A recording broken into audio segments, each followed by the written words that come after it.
Well, briefly, I'll mention that we stand together with our friends in incarceration.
Kumanga tutegezeddwa prison nti yo yadde olunaku eruyina olwa 14 August naye tegenda kubaleeta.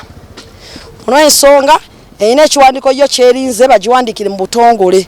So twagala kugenda ku kkooti eno tulabe ekiwandiiko ekyo kiyitibwa production warrant we kituuse okubeera nga kireetebwa ku prison abantu baffe basobole okuba nga tuli sure nti bajja kujja mu kkooti nga 14 August. N'olwekyo nga Shamimu Malende munnamateeka wammwe nange neeyama bweyami nti ngenda kuteekamu amaanyi, ngenda kwongerako amaanyi gange n'eddoboozi lyange okubeera nga tununula abasibe bano. Si bano bokka ate n'abalala bonna. Weewaawo nga bali munda naye tabali mu mbeera nnungi. Eddi Mutono we twogerera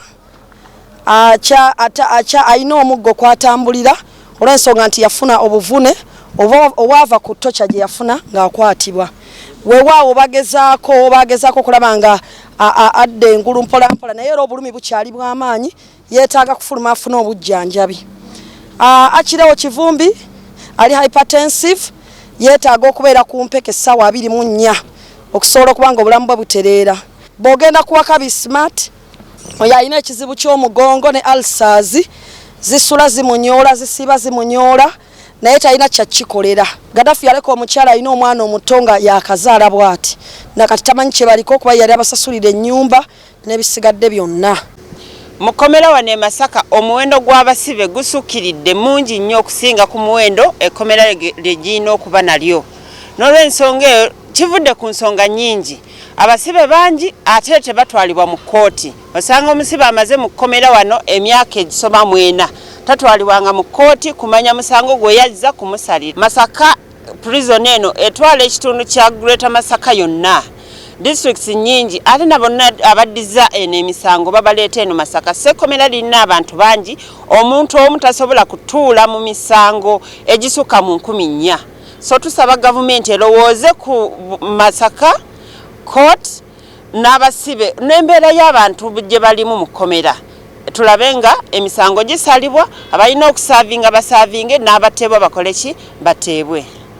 Abantu bano bakuumiddwa mu prison naye n'ensonga ezibakuumisa mu prison sinnambulukufu. Tulaba obutali bwenkanya, twagala obwenkanya buveeyo naye kitutte ebbanga ddene ekitegeeza nti abantu bano bali mbulumi.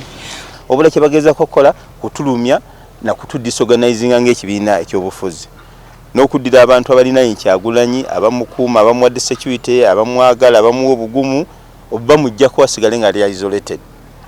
Tebakola kino kyokka kyakwata abaana basiba abalala babatta abalala babuzaawo abalala babasibira ddala ate abalala kye bakola babonenera mu mpapula z'amawulire na basibako bintu bibi. Kugamba bagala Kyagulanyi abeere nga ali isolated nga talina muntu gwali naye Kibuuna amuli kumpi. Naye era kyakunaku nnyo okulaba nga abantu baffe babeera mu makomera banyigirizibwa bali mu mbeera etali nnungi. Ennaku y'ekkomera ennaku nzibu nnyo. Tusaba obwenkanya butuuke ku bantu baffe mu nnambiro. Nti baganda baffe bawezezza emyezi egiwererako ddala nga bali mu nkomyo. Eddi Mutwe yali alina okujjanjabwa era kkooti newe ekiragiro kulaba nti atwalibwa mu specialized hospital n'ekino kyonna kyagaanibwa.